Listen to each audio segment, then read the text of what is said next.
अस्सलाम वालेकुम नाज़रीन, मैं हूँ आपका मेज़बान खालिद शबीर और आज है 11 फरवरी, इतवार का दिन है और पाकिस्तान में हुकूमत साज़ी के लिए सियासी जोड़-तोड़ अरूज पे पहुँच चुका है। पाकिस्तान पीपल्स पार्टी और नून लीग के दरमियान मुज़ाकरात का एक राउंड हो चुका है। दूसरा राउंड जो है कि वो भी उसमें पेशरफ्त उसकी इत्तलात मिल रही हैं।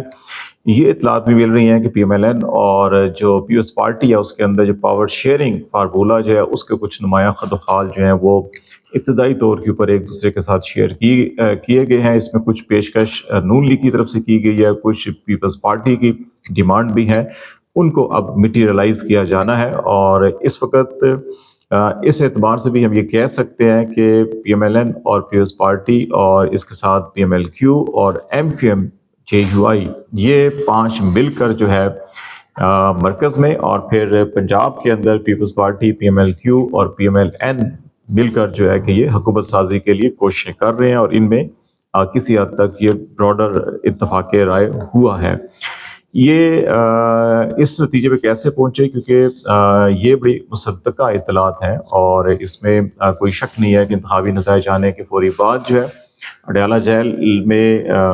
जेल में कैद इमरान खान से राब्ते किए गए हैं। उनको सारी सूरत हाल बताई गई है। इसमें जो ज़िम्मेदारान होते हैं, जो स्टेक होल्डर्स होते हैं, उनकी तरफ से भी कुछ चीज़ें कुछ तजावीज़ कि पाकिस्तान को जो इस वक्त सियासी और माशी चैलेंजेस हैं उनके तनाजुर के अंदर जो इस वक्त जोग्राफियाई सूरत हाल है, इंटरनल सिक्योरिटी इशूज़ हैं, एक्सटर्नल इशूज़ हैं, उन तमाम हालात के तनाजुर में ये एक तजवीज़ दी गई कि कौमी हुकूमत जो है कि वो होनी चाहिए। इस वक्त जो क्लियर मैंडेट है वो किसी एक जमात के पास नहीं है।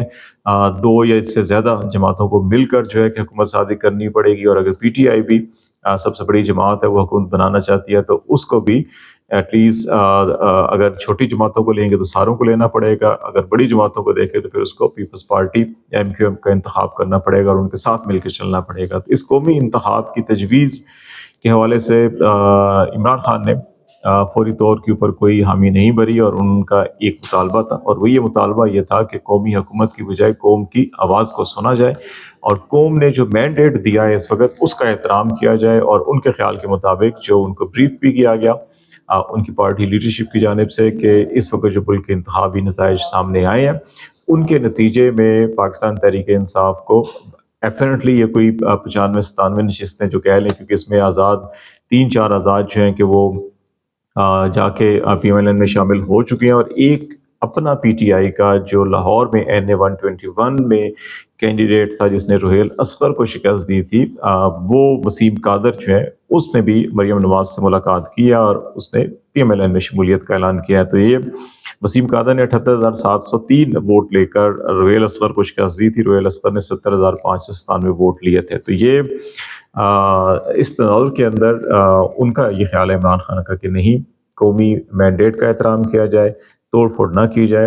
असम्बली में उनकी जो लीगल पोजीशन है पार्टी को उसको बरकरार रखा जाए और उनको रिजर्व सीट दी जाए और फिर फॉर्म 45 के तहत उनके पास जो नताइज हैं उनके उम्मीदवारों के पास और जिसमें वो कामयाब है वो सीटें उनको वापस की जाएं। तो उसके बाद फिर बात की जाएगी कि अब मामलात को आगे कैसे बढ़ाना है। तो इस सिलसिले में अभी जो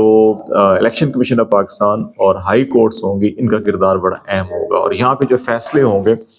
उनके तनाजुर में ये देखा जा सकेगा कि मामलात आगे कैसे बढ़ सकते हैं। अगर इलेक्शन कमीशन ऑफ पाकिस्तान में इब्तदाई तौर के ऊपर आज बहुत सी पिटिशंस आई और उनमें से कोई 26 के करीब हलकों के अंदर इंतखाबी नताइज को रोका गया है। इनमें से 16 जो हैं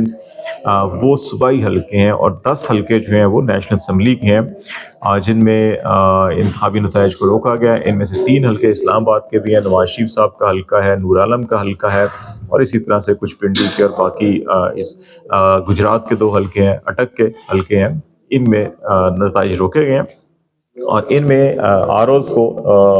ये कहा गया है कि 45 का रिकॉर्ड जो है कि उसको कंसोलिडेट किया जाए उम्मीदवारों के साथ बैठकर और अगर इसमें पीटीआई को अगर इंसाफ होता हुआ दिखाई दिया और उनको नशिस्तें मिली वापस तो इसका मतलब है कि कुछ चीज़ें मामलात जो हैं कि वो आगे बढ़ रही हैं। और दूसरी तरफ इस्लामाबाद हाई कोर्ट के अंदर पिटिशंस भी हैं, पेशावर हाई कोर्ट में भी हैं, सिंध हाई कोर्ट में भी हैं और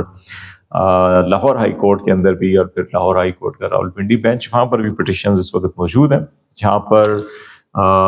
20 से ज़्यादा जो हलके हैं वो तो सिर्फ और सिर्फ लाहौर में अली बाकर नजफी जो है कि वो कल सुबह सोमवार को इसमें समाअत करेंगे।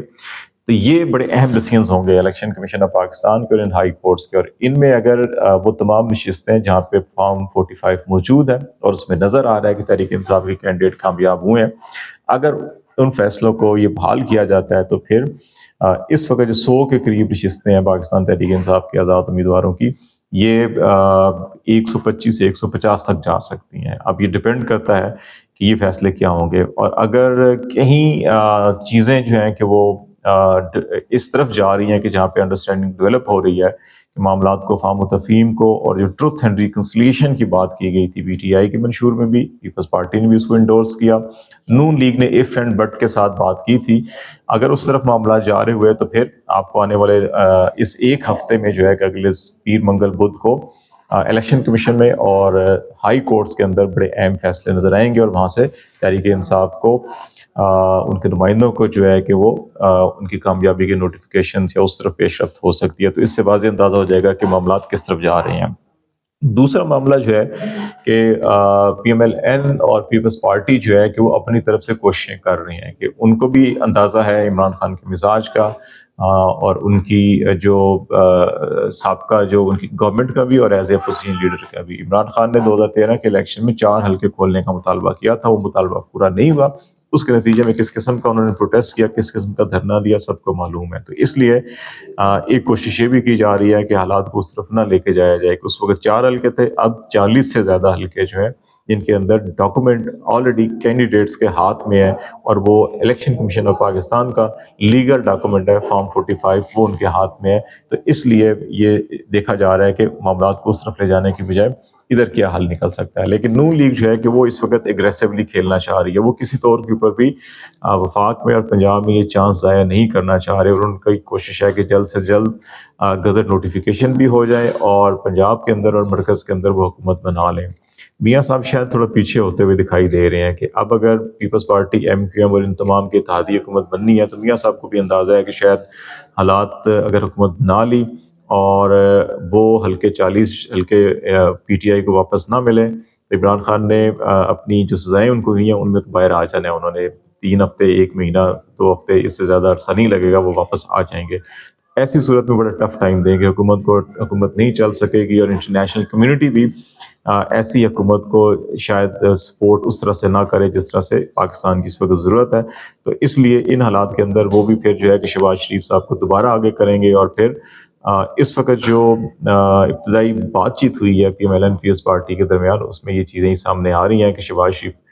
اگر پرائم منسٹر بنتے ہیں، نواز شریف نہیں ہوتے تو شہباز شریف پرائم منسٹر، مریم نواز جو ہے وہ چیف منسٹر، اور پریزیڈنٹ آصف علی زرداری اور چیئرمین سینٹ اور اسپیکر جو ہیں وہ بھی پاکستان پیپلز پارٹی کے پاس، اور پنجاب کے اندر اور مرکز کے اندر ایٹ لیسٹ دو جو اہم ترین وزارتیں ہیں مرکز میں، آپ کو جو فائنینس کے اوپر اس بار پاکستان پیپلز پارٹی کی نظر ہے، اور پنجاب کے اندر بھی فائنینس اور اس کے ساتھ ساتھ جو ہوم منسٹری ہے وہ یا سینئر منسٹر جو ہے کہ وہ پیپلز پارٹی دیکھ رہی ہے۔ یہ ابھی تک براڈر جو ہے کہ انڈرسٹینڈنگ ڈیولپ ہوئی ہے، لیکن اس کو بھی مٹیریلائز ہونا ہے۔ ابھی پی ٹی آئی کے کتنے لوگ واپس آتے ہیں، اس کے بعد پیش رفت کیا ہوتی ہے، جو عمران خان کے ساتھ اڈیالہ جیل کے اندر نیگوسیشن یا پیغام رسانی چل رہی ہے وہ